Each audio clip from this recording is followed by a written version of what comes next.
नमस्कार, स्वागत है आपका पांच का पंच में। मैं हूं सनी गंगासागर आपके साथ में। इस बुलेटिन में आपको दिखाएंगे शाम 5 बजे तक की 5 बड़ी और महत्वपूर्ण खबरें जो पूरे दिन सुर्खियों में छाई रही। लेकिन बारी बारी से पहले आपको यह बता देते हैं कि 5 वो कौन सी बड़ी खबरें हैं। सबसे पहले बात होगी नीट एग्जाम को लेकर, जो कि 21 जून को होने वाला है, और कंप्यूटर बेस्ड टेस्ट जो करने को लेकर अपील सुप्रीम कोर्ट में दायर की गई थी, उसको सुप्रीम कोर्ट ने मानने से इनकार किया है। यानी कि फिर से एक बार पेन पेपर के जरिए ही ये एग्जाम होगा। वही इधर देश ने एक बार फिर से वही गाना दोहराया है जिसको लेकर हम पिछले कुछ महीनों से दोहराते आ रहे हैं। सखी सहिया तो खूब ही कमात है, महंगाई डायन खाए जाते हैं, क्योंकि कमर्शियल सिलेंडर के दामों में 42 रुपए का इजाफा हुआ है। और इजाफा अब कानून में भी होते जा रहा है, क्योंकि अब मध्य प्रदेश सरकार यूसीसी यानी कि यूनिफॉर्म सिविल कोड की दिशा में कदम बढ़ाने की तैयारी कर रही है। इसके लिए कमेटी तो पहले ही बना दी गई थी, अब एक वेबसाइट के जरिए भी लोगों से सलाह मशवरा लिया जा रहा है।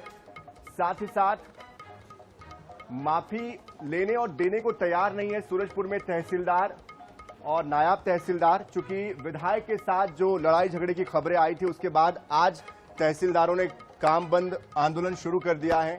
डिप्टी सीएम जरूर कह रहे हैं कि सब कुछ ठीक कर दिया जाएगा, आप काम पर वापस लौट आइए, लेकिन फिलहाल वो मानने के लिए तैयार नहीं है। ऐसे में किस तरह से काम पर इसका असर पड़ेगा, ये देखना होगा। असर पड़ रहा है 5वीं खबर पर ट्विशा केस में सीबीआई का, क्योंकि सीबीआई ने जब से ये केस हाथ में ले लिया है उसके बाद से अब इसमें जांच तेजी से हो रही है। आज घटना का रिक्रिएशन किया गया है, एक डमी ले जाया गया ट्विशा के वेट हाइट बॉडी का, और उसके जरिए जो सीन था उसको फिर से रिक्रिएट किया गया। जानने समझने की कोशिश की गई कि घटना के वक्त क्या कैसे हुआ होगा और क्या इस नए रिक्रिएशन में सामने आया, वो भी आपको दिखाएंगे। तो 5 ये खबरें हैं जो कि बेहद महत्वपूर्ण है और बारी बारी से हम इन पर बात करेंगे।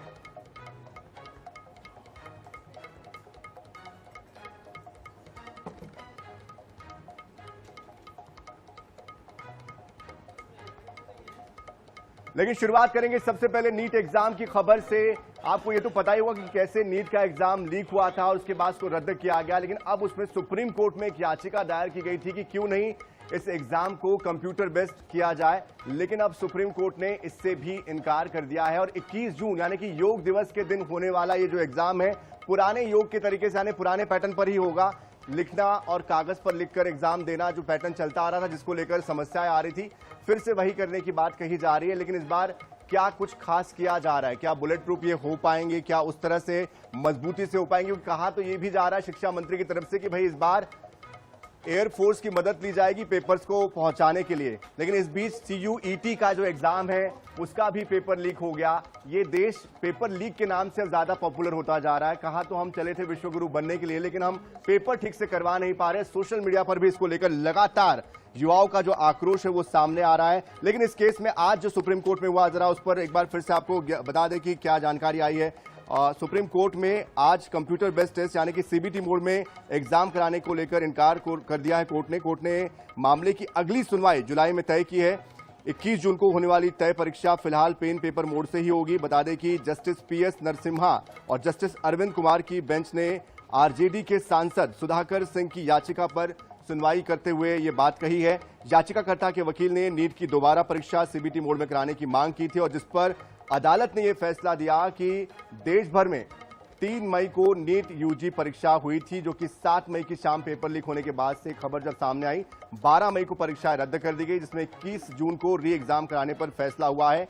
मामले में 13 आरोपी अरेस्ट है। इस पूरी खबर पर ज्यादा जानकारी के लिए हमारे साथ हमारे दिल्ली के संवाददाता स्पर्श शर्मा जुड़ चुके हैं, सीधे उनका रुख करते हैं। स्पर्श, पहले ही इन एग्जाम्स को लेकर आशंका बनी हुई थी, ऐसे में CBT को लेकर आखिर कोर्ट ने क्यों इनकार किया, क्यों इस व्यवस्था को मानने से इनकार किया गया, और क्या नई व्यवस्था करने की दिशा में कोई कदम बढ़ाया जा रहा है, कोई विचार मंथन किया जा रहा है? देखिए, नीट मामले पे हम अगर बात करें, सुप्रीम कोर्ट ने जो है CBT जो मोड में परीक्षा है उस पर फिलहाल सुनवाई से इनकार जो है किया है। आने वाले समय में इस मामले पर जो सुनवाई है वो निश्चित तौर पर जो है देखने को मिलती हुई जो है नजर आएगी। ये भी जो है देखने को जो है मिलेगा, क्योंकि इस मामले पर अगर हम बात करते हैं तो 21 जून को पेपर जो है आयोजित किया जाना है, और इसको लेकर जो सुप्रीम कोर्ट की बेंच थी उसके द्वारा ये टिप्पणी भी निकलकर सामने आई कि हम समझ रहे हैं कि कितना दबाव है पेपर कराने को लेकर, इसलिए अब जो है छुट्टियों के बाद में इस पूरे मामले पर जो चर्चा है वो सीधे तौर पर जो है देखने को मिलती हुई जो है नजर आएगी। और इसके अलावा अगर हम बात करते हैं तो निश्चित तौर पर जो है इस पूरे मामले पर हम जानते हैं कि किस तरीके से जो कोर्ट में जो है सुनवाई लगातार जो है पिछले कई समय से जो है चल रही थी। इसके अलावा जो अलग अलग जो आरोपी है वो इस मामले पर जो है कई बार जो है गिरफ्तार भी हुए हैं, उनसे जो पूरी तरीके से मामले की जो जांच है वो करने की कोशिश जो है फिलहाल लगातार होती हुई जो है नजर भी आ रही है कि आखिरकार वो कौन सी कड़ी थी जो कि जो है पेपर लीक का अहम कारण जो है बनती हुई जो है नजर आई है। लेकिन आज अगर हम बात करते हैं तो तत्काल सुनवाई से जो है फिलहाल जो है सुप्रीम कोर्ट की तरफ से इनकार किया गया है। आने वाले समय में निश्चित तौर पर जो है जो सुनवाई है वो छुट्टियों के बाद में देखने को मिलती हुई नजर आएगी। हो सकता है कि अगले साल से जो कंप्यूटर बेस्ड पेपर है वो भी जो है देखने को मिलता हुआ जो है नजर आ सकता है आने वालों के समय जो है सालों की बात कीजिए। लेकिन फिलहाल क्योंकि अब समय बेहद कम बच गया है और लगातार जो परीक्षार्थी हैं वो भी टेंस माहौल में देखने को मिलते हुए नजर आ रहे हैं कि उनका पेपर किस तरीके से होगा, और जो शिक्षा मंत्रालय या फिर कहें कि जो एनटीए है वो भी अपनी बड़ी तैयारी कर रहा है, जिसमें जो है पेपर को लेकर जो है हम जानते हैं कि किस तरीके से एयरफोर्स की मदद लेने की बात जो है कही जा रही है। तो ऐसे में आज जब इस पूरे मामले पर सुनवाई हुई तो जस्टिस PS नरसिम्हा और जस्टिस अरविंद कुमार की जो बेंच थी उसने जो है जुलाई तक के लिए इस मामले को जो है फिलहाल टाल दिया है। बिल्कुल जाहिर सी बात है, आगे इस पर क्या व्यवस्थाएं बनती है इस पर आप नजर बनाए रखिएगा। अगली खबर के लिए भी आप जुड़े रहिए क्योंकि आपसे जुड़ी हुई ये खबर है और हम सबसे जुड़ी हुई ये खबर है। दरअसल ये जो खबर है ये देश से जुड़ी हुई खबर है।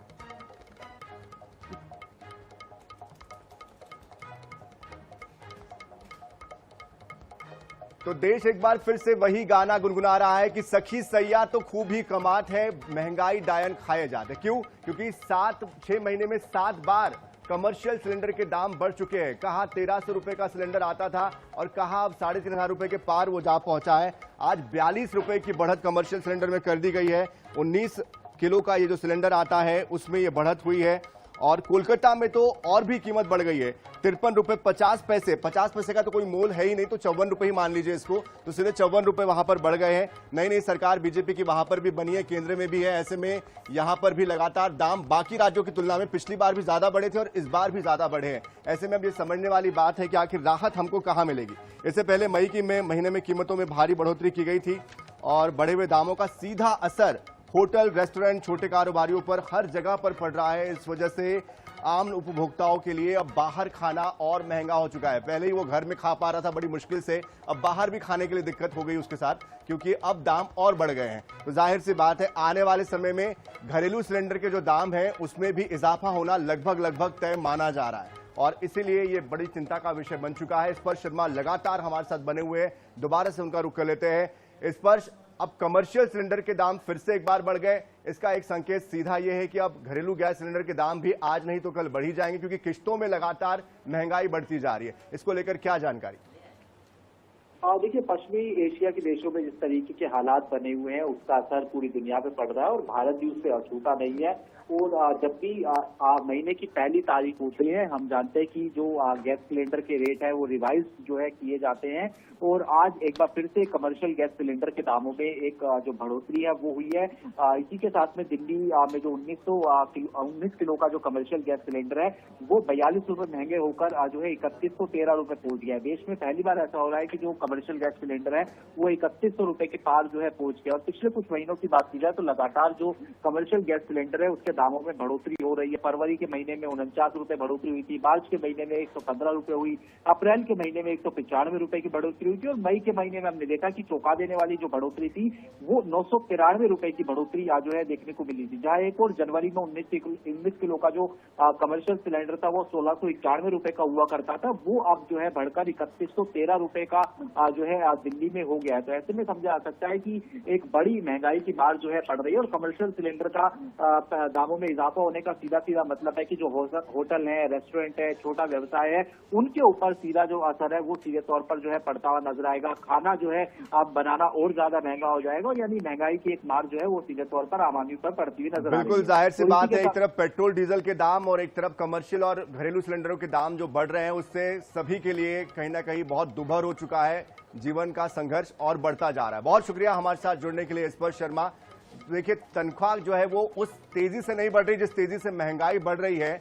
अमेरिका से और बड़े देशों से कंपेयर किया जाता है, लेकिन वहां प्रति व्यक्ति आय क्या है ये भी जानना बहुत जरूरी है। 91 लाख रुपए औसतन प्रति व्यक्ति आय अमेरिका की और भारत की है 2,30,000 औसतन आय। ऐसे में आप खुद तय कीजिए कि हम कहां हैं और देश कहां है, दुनिया कहां है। बहरहाल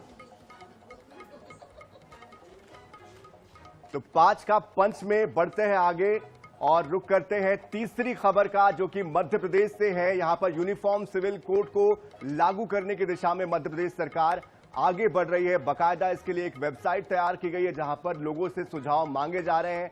बतौर सीएम वो ये कहते हैं कि विवाह, तलाक, पारिवारिक विवाद को लेकर जो स्थितियां इन दिनों बन रही है, उसके बाद अब इसकी जरूरत महसूस हो रही है और इसीलिए मध्य प्रदेश इस दिशा में आगे बढ़ने की तैयारी कर रहा है। हालांकि आपको यह भी बता दें कि इसके पहले ही एक समिति बना दी गई है जो कि लोगों के बीच उनके धर्म को लेकर, उनके समाज को लेकर जो परंपराएं हैं, जो तमाम जो चीजें चलती है धर्म की, संस्कृति की, उसको लेकर अध्ययन कर रहे हैं, जिसके बाद आगे का जो रोड मैप है वो तय हो पाएगा कि कहां पर कैसे करना है। हालांकि आपको ये भी बता दें कि फिलहाल मौजूदा समय में उत्तराखंड, असम, गोवा और गुजरात ये वो राज्य हैं जहां पर यूसीसी लागू किया गया है।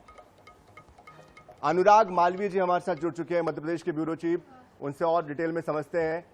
अनुराग जी, यूसीसी को लेकर कितने कदम आगे बढ़ रहा है मध्य प्रदेश? कब तक की जो समिति है इसकी रिपोर्ट आ जाएगी और कब तक ये जो वेबसाइट पर सुझाव मांगे गए हैं दिए जा सकते हैं? बिल्कुल, देखिए, अगर हम बात करें तो अभी तो चूंकि ये शुरुआती उसमें तो है और उसमें आप ये मान के चलिए कि कोई तारीख अभी तय नहीं की सरकार ने कि किस तारीख तक के। हाँ, लेकिन खुद मुख्यमंत्री ने अपील की है, जैसा आपने भी बताया, कि सभी लोगों को किसी तरह की दिक्कत नहीं हो। और यही कारण है कि जो महिलाएं हैं या फिर जिनके डिवोर्स हो चुके हैं, इन तमाम लोगों को अलग अलग तरीके की परिस्थितियों का सामना करना पड़ सकता है। तो वो किस तरह से चाहते हैं ये तमाम लोग जो अलग स्थिति में है कि क्या होना चाहिए इसमें व्यवस्था जिससे यूसीसी में आगे बढ़ा जा सके। और यही कारण है कि मुख्यमंत्री ने अपील करने के साथ साथ इसके लिए प्रॉपर एक लिंक डिस्ट्रीब्यूशन की व्यवस्था बनाने की बात कही है, ताकि लोगों के पास में यूसीसी के लिए सुझाव देने के लिए बकायदा लिंक रहे और वो अपने मोबाइल पे क्लिक करके ही सुझाव दे सके। फिर भी आपने जैसा पूछा है कि अभी कितना समय दिया जाएगा, तो चूंकि ये बहुत शुरुआती चरण है और अगर हम खुद समझ सकते हैं कि अभी अपील के तौर पे ये लिखित तौर पे आदेशात्मक रूप से भी नहीं है, तो मुझे लगता है कि अभी इसमें और समय लगेगा। जी बिल्कुल, जाहिर सी बात है, इसमें और समय लगेगा। ऐसे में इंतजार रहेगा कि कब तक इसका जो ड्राफ्ट है वो तैयार होता है। फिलहाल बहुत शुक्रिया आपका इस पूरी जानकारी के लिए। तो देखिए, यूनिफॉर्म सिविल कोड को लागू करने की दिशा में डॉक्टर मोहन यादव सरकार आगे बढ़ते हुए दिखाई दे रही है।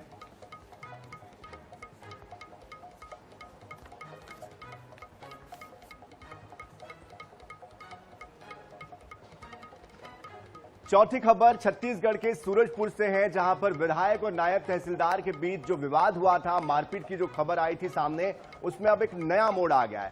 नायब तहसीलदार और तहसीलदार ने आज से काम बंद हड़ताल शुरू कर दी है और सभी की मांग यही है कि इस पूरे मामले में उनसे माफी मांगी जाए, उनके साथ न्याय हो तो ही जाकर वो काम पर वापस लौटेंगे। तो अधिकारी अपने अपने जिलों में ज्ञापन सौंपकर दोषियों की तत्काल गिरफ्तारी की मांग कर रहे हैं। इस आंदोलन को कई कर्मचारी संगठनों का समर्थन भी अब तक मिला है। बता दें कि राजापुर उप तहसील के नायब तहसीलदार तुषार मानिक ने विधायक और उनके समर्थकों पर मारपीट का आरोप लगाया था, जिसके बाद विधायक समेत 10 लोगों पर एफआईआर दर्ज की गई थी, लेकिन मुख्य आरोपियों की अब तक गिरफ्तारी नहीं हुई है। राजस्व अधिकारियों ने इस बात को लेकर नाराजगी जाहिर की है। इसी के विरोध में प्रदेश भर के तहसीलदार, नायब तहसीलदार आज से अनिश्चितकालीन हड़ताल पर चले गए हैं। पूरे मामले को लेकर डिप्टी सीएम अरुण साव ने कहा है कि सभी तहसीलदार वापस काम पर लौट आए, कानून अपना काम कर रहा है। वहीं सीएम विष्णुदेव साय ने कहा कि मामले में चर्चा जारी है, समाधान की दिशा में कदम बढ़ाया जा रहा है।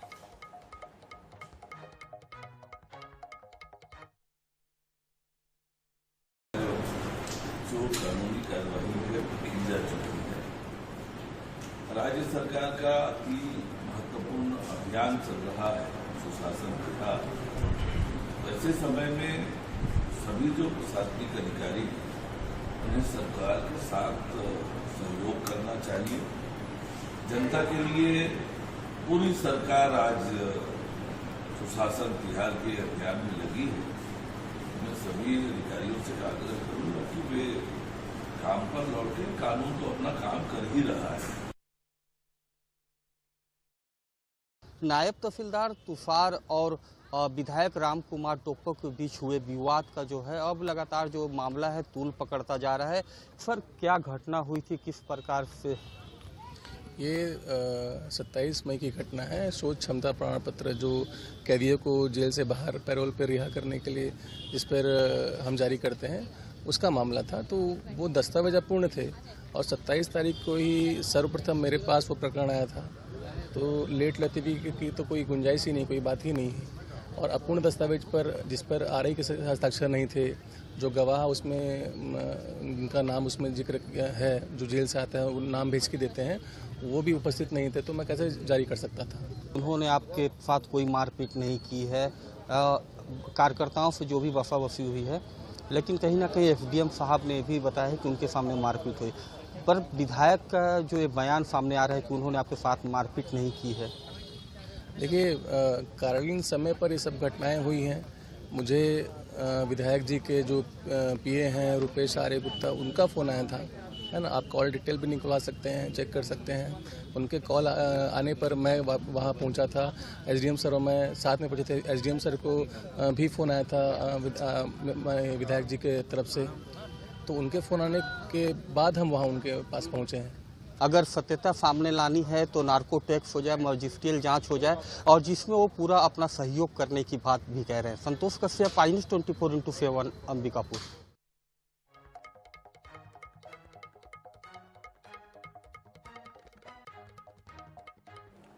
तो सूरजपुर नहीं, माफी के साथ ये सरगुजा की खबर है। स्पष्ट कर दे आपको, सरगुजा की ये खबर है जहां पर ये पूरा विवाद हुआ है। मामला क्या था? मामला ये था कि विधायक की जो बहन है वो तहसीलदार के पास पहुंची थी और वो वहां पर किसी काम को, दस्तावेज को लेकर, हस्ताक्षर करने को लेकर दोनों के बीच कुछ बात हुई और इसी बात को लेकर उन्होंने अपने भाई जो कि विधायक है उनको फोन किया, जिसके बाद ये विवाद बढ़ा। विवाद इस कदर बढ़ गया कि मारपीट तक बात जा पहुंची और अब ये स्थिति बन गई है कि तहसीलदार हड़ताल पर है। लेकिन ये 5वीं खबर है जिसकी तस्वीर आपको दिखा रहे हैं। ट्विशा शर्मा मौत मामले में भोपाल की खबर है, जहां पर सीबीआई ने जब इस केस को हाथ में लिया तो अब यहां पर तेजी आई है इस जांच में। सीन रिक्रिएट किया गया है, डमी ले जाकर वहां पर ट्विशा के बॉडी वेट, हाइट और पर्सनैलिटी के अकॉर्डिंग उसको ले जाया गया। पूरा जो सीन, जिस समय वो फंदे पर लटकी मिली उस वक्त क्या परिस्थितियां थी, उसको फिर से रिक्रिएट किया गया। सास गिरिबाला और समर्थ जो उनके बेटे है उनसे पूछताछ की गई है, साक्ष्यों की पड़ताल की गई है। तो अब इसमें नए नए खुलासे हो रहे हैं हर दिन, और हर दिन जांच तेजी से आगे बढ़ रही है।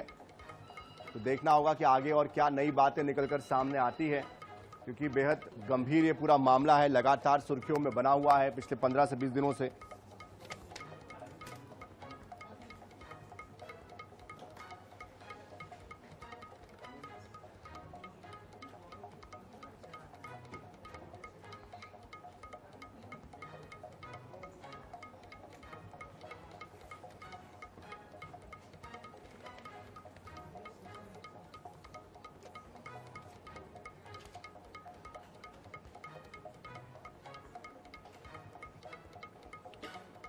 छत्तीसगढ़ देश के उन चुनिंदा राज्यों में शामिल है जहां पर वन आच्छादित क्षेत्र बहुतायत में है, और इसीलिए यहां पर जिस तरह से वन है वहां पर चुनौतियां भी हैं।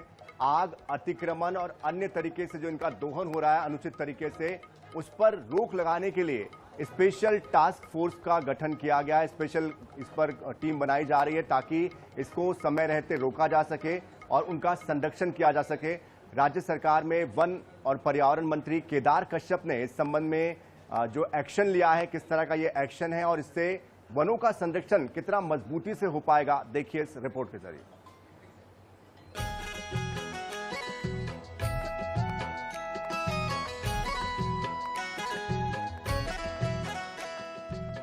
छत्तीसगढ़ यानी जंगलों का गढ़ राज्य का करीब 44% हिस्सा वन क्षेत्र से घिरा हुआ है, जो सिर्फ हरियाली नहीं बल्कि लाखों लोगों की जिंदगी, आजीविका और पर्यावरण का आधार भी है। लेकिन पिछले कुछ वर्षों में वन क्षेत्रों में आग लगने की घटनाएं, अवैध कटाई और अतिक्रमण जैसी समस्याएं तेजी से बढ़ी हैं। गर्मी शुरू होते ही कई इलाकों में जंगल धधकने लगते हैं, जिससे न सिर्फ पेड़ पौधे जलते हैं बल्कि वन्य जीवों का जीवन भी खतरे में पड़ जाता है। यही वजह है कि अब वन विभाग ने स्पेशल एक्शन प्लान लागू किया है, जिसके तहत सबसे ज्यादा फोकस वनाग्नि नियंत्रण पर किया जा रहा है। आग से वन जीवों की जान को भी खतरा होता है, वनों पर निर्भर रहने वाले लोगों को भी नुकसान होता है। छत्तीसगढ़ सुंदर स्टेट भी है और बहुत संपन्न और समृद्ध स्टेट भी है। कहे कि एक तो यहाँ 44% भूभाग वनों से आच्छादित है और अबूझमाड़ जैसा डेंस फॉरेस्ट हजारों वर्ग किलोमीटर में फैला हुआ है। अनेक जलप्रपात और गुफा वगैरह पौराणिक जगह यहाँ पर छत्तीसगढ़ के अंदर है। वन हमारे जीवन का मुख्य आधार है, जीवन का मुख्य आधार है और पूरे देश में हमारा वन एक अपना अलग स्थान रखता है और देश में हम सर्वोच्च स्थान पर हम रहते हैं। तो कहीं न कहीं से हमारी इस प्राकृतिक जो संपदा है उसका बेहतर तरीके से संरक्षण करें। इस सब चीजों के लिए लगातार माननीय मुख्यमंत्री श्री विष्णुदेव साय जी की सरकार काम कर रही है। इसी के साथ महुआ एकत्रित करने के लिए जो आग लगाई जाती, उस पर रोक लगाई गई है। वनों में किसी भी प्रकार आग से पेड़ों को नुकसान पहुंचाने वालों पर भी प्रशासन ने सख्त रुख अपनाया है। वन विभाग ने स्पष्ट किया है कि महुआ बीनने के लिए लगाई गई आग भी प्रतिबंध की श्रेणी में आएगी। अब ऐसे मामलों में वन अपराध प्रकरण दर्ज कर कानूनी कार्रवाई की जा रही है। असामाजिक तत्व भी कई बार मस्ती में आग लगाकर नुकसान पहुंचाते हैं, उस पर भी कार्रवाई की जाएगी। मैं आप सभी से निवेदन करता हूं कि हमारे जंगलों को आग से बचाने में अपनी महत्वपूर्ण भूमिका सुनिश्चित करें, क्योंकि वन हमारे समृद्धि का एक प्रमुख आधार है। वनों में आग लगने से जो हमारी उपजाऊ जमीन है उसके जो भी कहते हैं पोषक तत्व हैं वो खत्म हो जाते हैं। कहीं न कहीं से आप और हम सबको मिलकर कदम उठाने की आवश्यकता है। मैं आप सभी से निवेदन करता हूं कि महुआ का सीजन चल रहा है, महुआ के लिए हमारे लोग वनों में आग न लगाएं। और मैं आप सभी निवेदन करता हूं कि जो लोग चलते हैं बीड़ी सिगरेट पी करके या फिर कोई आग लगा देता है, इस तरीके से यदि स्थिति उत्पन्न हो जाती है तो तत्काल हमारे संबंधित जो अधिकारी हैं उन तक करते हैं आप सूचना अवश्य करें, ताकि हम इस जो जंगलों में लगने वाली आग को हम रोक सकें। छत्तीसगढ़ में वन भूमि और शासकीय जमीनों पर बढ़ते अतिक्रमण के खिलाफ प्रशासन ने अब सख्त अभियान शुरू कर दिया है। पुलिस विभाग, वन विभाग, राजस्व विभाग संयुक्त रूप से अवैध कब्जों को हटाने के साथ साथ जंगलों को नुकसान पहुंचाने वालों पर भी कड़ी निगरानी रख रहे हैं। अवैध निर्माण तोड़े जा रहे हैं। वहीं वन क्षेत्रों को दोबारा सुरक्षित और हरित बनाने की योजना पर भी काम शुरू हो चुका है। वन मंत्री केदार कश्यप के निर्देश पर वन क्षेत्रों में विशेष गश्त बढ़ाई गई है। अब तक कई जिलों के वन क्षेत्र को अवैध अतिक्रमण से मुक्त कराया जा चुका है और कार्रवाई जारी है। वन विभाग का कहना है कि जंगलों में अवैध कब्जा, कटाई और निर्माण करने वालों के खिलाफ लगातार अभियान जारी रहेगा। वनों के क्षेत्र में लगभग हमारे 3000 हमारे हेक्टेयर लगभग ऐसे हैं जहां पर अतिक्रमण किया गया था पिछले वर्षों पे, और उसको भी कहते हैं जो अवैध तरीके से जिन लोगों ने अतिक्रमण किया है उसको बेदखल करने का काम किया है। लगभग 900 हेक्टेयर में हम लोगों ने बेदखली किया है और विशेष तौर पे सरगुजा क्षेत्र में इन सब बातों को लेकर के बहुत सारी बातें आ रही थी, तो उसको लेकर के बड़ी कार्रवाई की गई है। और हमारा आगे आने वाले समय में प्रयास रहेगा कि 100% हमारे जो अतिक्रमण जो जंगल है उनको मुक्त कराया जाए। भारतीय वन अधिनियम 1927 की धारा 80A के अंतर्गत नोटिस जारी किए जा रहे हैं। संतोषजनक उत्तर न मिलने पर कार्रवाई होती है। प्रशासन का फोकस केवल अतिक्रमण हटाने तक सीमित नहीं है, बल्कि कब्जा मुक्त क्षेत्रों में दोबारा वृक्षारोपण और पर्यावरण संरक्षण को भी प्राथमिकता दी जा रही है। सरकार का कहना है कि जंगल और वन संपदा की सुरक्षा के लिए यह अभियान लगातार जारी रहेगा। Bureau report, INS 24/7।